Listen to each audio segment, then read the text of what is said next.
বিড়ালের মতো বাঁচতে চাই না, শত বৎসর হাজার বছর সিংহের মতো বাঁচতে চাই এক সেকেন্ড। তাদেরকে অনুরোধ করব, নিকট অতীতের যাদেরকে এখন বুকে টেনে নিয়ে আপনারা এই নির্বাচনের বৈতরণী পার হয়েছেন, যাদের হাতে পায়ে ধরে ইঞ্জিনিয়ারিং করে ক্ষমতায় এসেছেন, তাদের পরিণতি থেকে শিক্ষা গ্রহণ করুন। এদেশ বাংলাদেশের জনগণের। আধিপত্যবাদের দূষরদেরকে তাড়া দেখিয়ে শত শত আলিম উলামা বুকের তাজা রক্ত এবং জীবন দিয়ে এই দেশবাসীকে জীবন এনে দিয়েছেন। আমরা সেই আলিম উলামার সাথে বিশ্বাসঘাতকতা করব না। আমাদের যে যুব সমাজ, যে শ্রমিক সমাজ, যে কৃষক সমাজ, আপামর জনগণ, এমনকি 4 বছরের শিশু জীবন দিয়ে আমাদেরকে ঋণী করে গিয়েছে, আমরা তাদেরকে কথা দিচ্ছি, আমরা তোমাদের সাথে বেঈমানি করব না। তোমাদের স্বপ্ন বাস্তবায়নে আমরা অবিচল সামনে এগিয়ে যাব ইনশাআল্লাহ। আমরা গভীরভাবে আস্থাশীল, ইনশাআল্লাহ আমাদের নয়, জনগণের বিজয় হবে ইনশাআল্লাহ। যেই 70% জনগণ ফ্যাসিবাদের বিরুদ্ধে দৃঢ় অবস্থান নিয়েছে গণভোটে হ্যাঁ বলে, সেই জনগণের বিজয় হবে। নতুন করে কেউ ফ্যাসিবাদ কায়েম করতে গেলে তাদেরকে অনুরোধ করব, নিকট অতীতের যাদেরকে এখন বুকে টেনে নিয়ে আপনারা এই নির্বাচনের বৈতরণী পার হয়েছেন, যাদের হাতে পায়ে ধরে ইঞ্জিনিয়ারিং করে ক্ষমতায় এসেছেন, তাদের পরিণতি থেকে শিক্ষা গ্রহণ করুন। সম্মানিত ভাই ও বন্ধুগণ, তারা সংসদে দাঁড়াইলেই বলেন একটা সুষ্ঠু নির্বাচনের মধ্য দিয়ে গঠিত সরকার।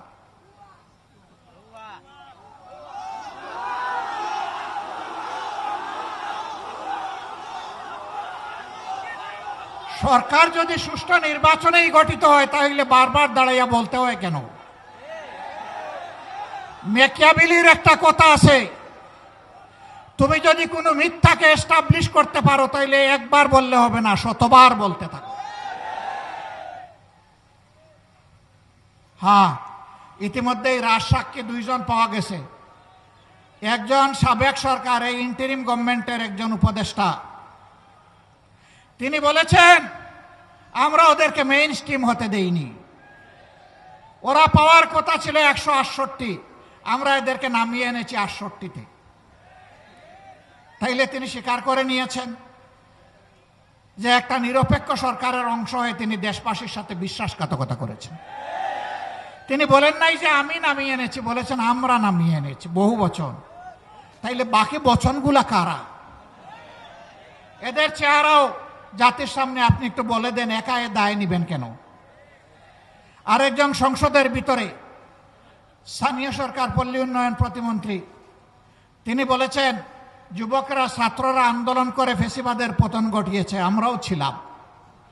তবে ডক্টর মোহাম্মদ ইউনূস ক্যাপ্টেনের হাতে লন্ডনে গিয়ে পতাকা দিয়ে এসেছেন,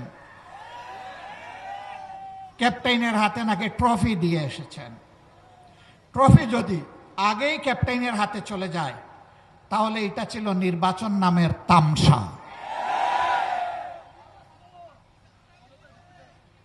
তারা স্বীকার করে নিচ্ছেন মৌলানা মামুনুল হক সংসদে গেলে কি হতো?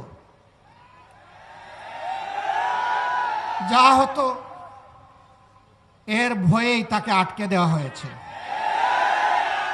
কয়দিন, কতদিন আটকাবেন? ইনশাআল্লাহ দেশপ্রেমিকরাই বাংলাদেশ আগামীতে পরিচালনা করবে ইনশাআল্লাহ। তৈরি হন, লড়াই চলবে, থামবো না, চালিয়ে যাব। জনগণের অধিকার আদায় না হওয়া পর্যন্ত জীবন যাবে, কিন্তু মাথা নত করবো না ইনশাআল্লাহ। বিড়ালের মতো বাঁচতে চাই না, শত বৎসর হাজার বছর সিংহের মতো বাঁচতে চাই এক সেকেন্ড। এর মাঝে আর কোনো কম্প্রোমাইজ হবে না ইনশাআল্লাহ। আধিপত্যবাদের কোনো ষড়যন্ত্র বরদাস্ত করা হবে না, সব কিছুকে ছিন্ন ভিন্ন করে দেওয়া হবে ইনশাআল্লাহ। সবাইকে আবারও আরেকটি অনিবার্য লড়াইয়ের জন্য প্রস্তুতি নেওয়ার আহ্বান জানিয়ে আমার বক্তব্য এখানেই শেষ করছি। আল্লাহ হাফেজ।